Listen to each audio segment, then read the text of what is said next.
Okay, let's look at laser therapy specifically, though, for neuropathy.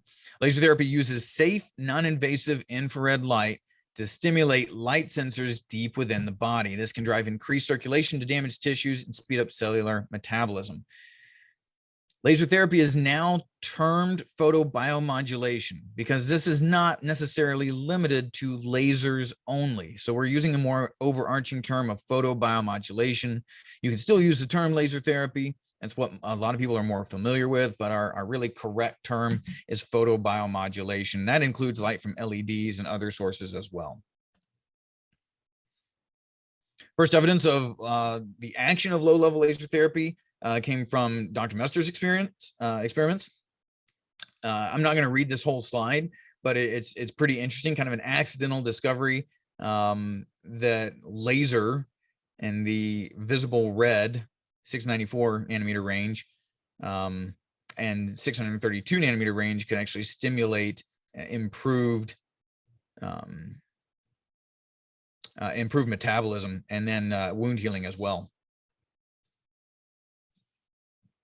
So that first little description I gave you of laser therapy, that's kind of a good patient-friendly description, but we're going to have to get a little more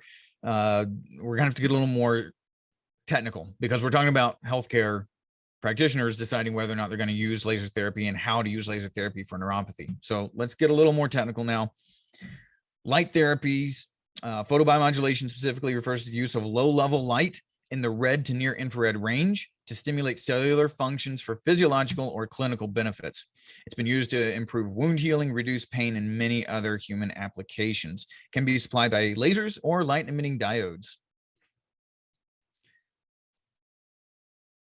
Lasers used in phototherapy and included in photobiomodulation are going to be, like we said, LEDs. This particular study talks about low-level lasers in class 3 and then what they call high-level lasers in the class 4.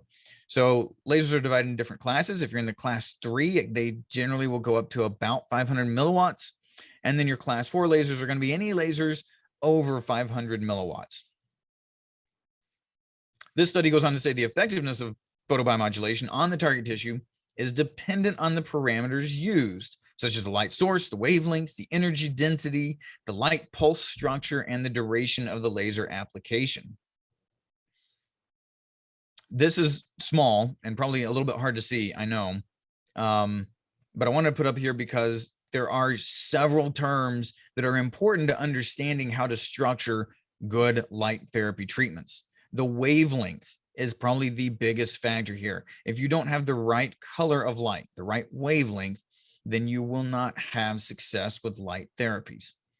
The irradiance, the pulse structure, the energy density, the time, these are all really important factors, along with, the treatment interval. How often do you treat, for how many days, how many weeks? So if you want to know more about these particular terms, I'm going to encourage you to do our laser basics course. There'll be a link to that at the end, but I'm not going to go into this really heavy at the moment. We're going to get a little more into it though. So the application of red light is absorbed by the enzyme cytochrome C oxidase. All right. We're talking here about the actual cellular mechanisms of how laser works. That's located in unit 4, respiratory chain of the mitochondria. Nitric oxide is displaced, activates the enzyme, and this leads to a proton gradient, which gives you calcium ions, reactive oxygen species, and ATP production levels that are increased. Near infrared light does activate light-sensitive ion channels and increases the levels of calcium ions, reactive oxygen species, and then cyclic AMP as well. And that drives increased cell differentiation, proliferation, and migration. If you want it in a visual form, here you go. Again, if you want the links to any of these studies, let me know. But we've got actual cellular effects that we expect to see when light is delivered to the cell. So like we just talked about, the whole mechanism is proposed to rest on photon absorption by cytochrome C oxidase, which again is that terminal enzyme in the mitochondrial respiratory chain that catalyzes the reduction of oxygen for energy metabolism. The more you can increase that activity, the more oxygen is consumed, the more metabolic energy is produced. And since CCO is an inducible enzyme, A longer lasting metabolic effect is achieved by laser therapy. Low level laser therapies upregulating of this CCO concentration enhances the body's capacity for cellular and oxygen metabolism, right? And this is a nice little line about nerves here at the end. Because neurons are cells highly dependent on oxygen metabolism, this photonics bioenergetics mechanism results in metabolic and hemodynamic alterations that can facilitate neuronal healing. It's a little preview to where we're about to go. All right.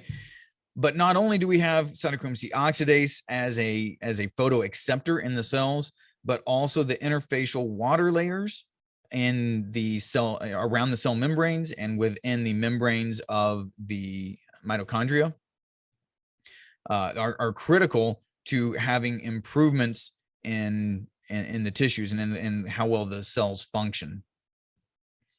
When you have changes, volume expansion and reduction in this interfacial water layer viscosity, then you get that ATP upregulation and cell proliferation. That's with the red and near infrared light, right? So we have two real main effects here. Not only do we think we're speeding up the functioning of cytochrome C oxidase, but we're also making these water layers more I would say, more compliant to where this process of ATP production can happen faster. All right, again, throwing more studies at you, but let's get into the studies for diabetic neuropathy in particular. Now we've kind of talked about the mechanisms here. Laser therapy, this is a 2019 study. Laser therapy is an emerging treatment modality for the management of neuropathic pain. Works by triggering biochemical changes within the cells, like we just talked about. Evidence shows that laser therapy has a positive effect in controlling diabetic neuropathic pain. Another study here, properly designed laser treatment protocols with appropriate dosing guidelines is a viable therapy to increase limb blood flow. And we already talked about blood flow being really essential for the function of the nerves. But if you can improve blood flow, then you may promote tissue healing in the clinical setting.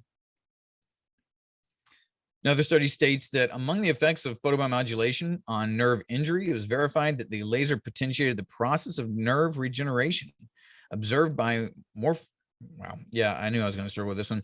Morpho-quantitative analysis of the axons and of the nerve fibers, in addition to assisting muscular reinnervation. Photobiomodulation in the nerve injury was also related to a decrease in inflammatory cytokine levels in pain and to the facilitation of neural regeneration demonstrated by the levels of TNF alpha, interleukin 1 beta, and GAP43.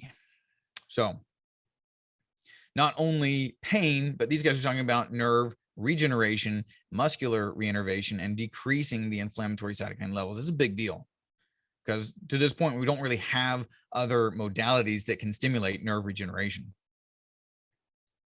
2019 study states that diabetic peripheral neuropathy is the most distressing complication of diabetic population, leading to a loss of sensation, pain, and amputation. We already talked about that.